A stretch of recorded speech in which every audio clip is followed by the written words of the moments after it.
Lawrence Bishnoi, इस नाम से दहशत बरकरार है। पुलिस लॉरेंस पर नजर बनाए हुए है। उसके गुर्गों पर भी पुलिस की पैनी नजर है।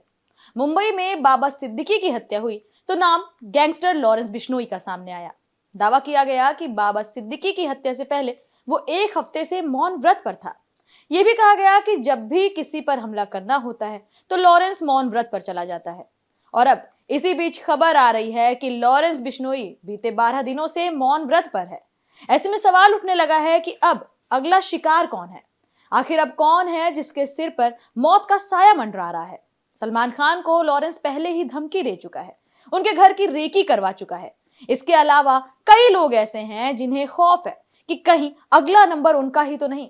तो क्या सलमान खान इस बार भी निशाने पर हैं? नमस्कार, मैं हूं किरण, आप देख रहे हैं डेली लाइन।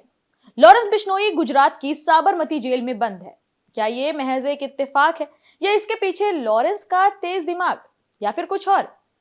जब जब लॉरेंस की क्राइम कंपनी ने कोई बड़ी साजिश रची है, उसे अंजाम दिया है, तो लॉरेंस उस वक्त जेल में मौन व्रत पर था। अब फिर उसके मौन व्रत पर जाने से शक के बादल गहरा गए हैं। लेकिन इसके पीछे कहानी क्या है, किसी को नहीं पता। सूत्र बता रहे हैं कि गुजरात की साबरमती जेल में बंद गैंगस्टर लगातार पिछले 12 दिनों से मौन व्रत पर तो है। अमावस्या की रात यानी दीपावली की रात वो अपना मौन व्रत भी तोड़ने वाला था। लोगों का कहना है कि जेल में लॉरेंस कोई खास पूजा भी कर रहा है, जिसके लिए उसने तमाम तैयारियां भी करवाई। वहीं अब यह भी कहा जा रहा है कि इस मौन व्रत के बाद किसी न किसी की मौत भी हो सकती है। बताया जा रहा है कि लॉरेंस ने सिर्फ इस पूजा के लिए ही मौन व्रत रखा था। जेल में लॉरेंस एक हाई सिक्योरिटी सेल में बंद है। यहां पर सीसीटीवी उस पर 24 घंटे नजर बनाए रखता है। वो क्या करता है, कैसे करता है, सब कुछ रिकॉर्ड किया जाता है। लेकिन यह भी कहा जा रहा है कि लॉरेंस 12 दिनों से बेहद शांत रहा। वो मौन है और खास पूजा पर ध्यान दिए हुए है।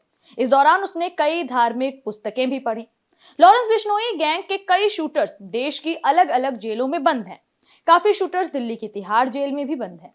लॉरेंस गैंग ने हाल ही में बाबा सिद्दीकी हत्याकांड को अंजाम दिया। ऐसे में जेल प्रशासन की नजरें उसके गैंग और उसके विरोधी गैंग्स पर भी हैं।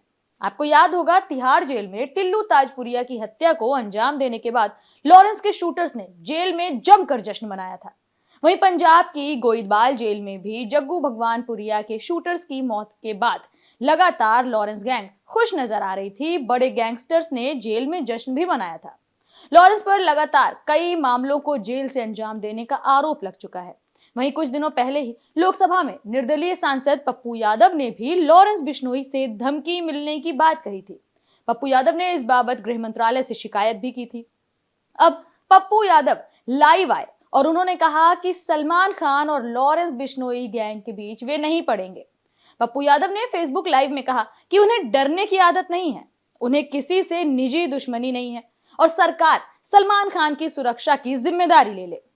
दरअसल हुआ कुछ यूं कि पप्पू यादव को हाल ही में गैंगस्टर लॉरेंस बिश्नोई के गुर्गों ने धमकी दी। उन्हें फोन पर चुपचाप राजनीति करने और किसी भी विवाद में शामिल न होने की चेतावनी दी गई। यह धमकी सलमान खान का समर्थन करने के बाद पप्पू यादव ने मिलने की बात कही। उनका कहना है कि लॉरेंस बिश्नोई की गैंग लगातार उन्हें धमकियां दे रही है। हालांकि पप्पू यादव ने सलमान खान और लॉरेंस के बीच पड़ने से अब साफ इनकार कर दिया है। पप्पू यादव ने शुरुआत में सोशल मीडिया प्लेटफॉर्म एक्स पर सलमान खान का समर्थन करने का दावा किया था। हालांकि धमकी मिलने के बाद उनका रुख अब बदल गया है। उन्होंने कहा कि वे इस मामले में शामिल ही नहीं होना चाहते। पप्पू यादव फेसबुक पर लाइव आए। उन्होंने कहा, मैं कई बार कह चुका हूं, लॉरेंस हो या कोई भी, इसमें हिंदू मुस्लिम का कुछ लेना देना नहीं है। आप मानना चाहते हैं या नहीं मानना चाहते, आप जिसको जिसको मारे मारिए, उससे मुझे कोई मतलब नहीं है। मेरा किसी से कोई लेना देना नहीं है। सलमान खान को बचाना है या नहीं, ये तो सरकार की जिम्मेदारी है। इसके आगे पप्पू यादव ने कहा कि मेरी सुरक्षा की चिंता आप लोग मत कीजिए। जब भारत का संविधान कमजोर पड़ने लगता है तब मैं बोलता हूं। इसके अलावा पप्पू ये भी कहते नजर आए कि कुछ लोग सोचते हैं कि पप्पू यादव डर गया है, लेकिन मैं अब तक जिस तरह की जिंदगी जीते आया हूं उसमें डर की जगह नहीं है। वैसे भी डर कर जीने वाली आदत पप्पू यादव का कहना है कि उनमें या फिर उनके परिवार में नहीं है। अच्छा, एक बार मान लीजिए कि पप्पू यादव डर ही गए, तो आप लोगों को इस बात की खुशी क्यों है? इसमें आप लोगों को आनंद क्यों आ रहा है?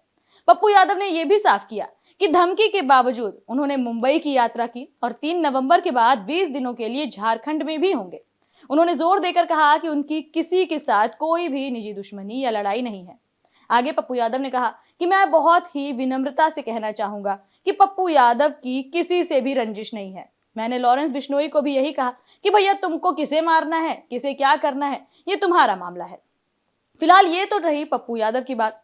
दूसरी ओर लगातार ये खबर भी सुर्खियों में बनी हुई है कि लॉरेंस जिस तरह से एक बार फिर मौन व्रत पर रहा, क्या उसने फिर से कोई नया प्लान तैयार कर लिया है? बाबा सिद्दीकी का मामला अभी सुलझा नहीं है।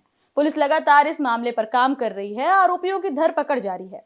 ऐसे में लॉरेंस ने एक बार फिर से दहशत बढ़ा दी है। दूसरी ओर पप्पू यादव भी अब इस मामले से किनारा करते नजर आ रहे हैं। इस मामले में आगे क्या होगा, इस पर सभी की निगाहें टिकी हुई हैं।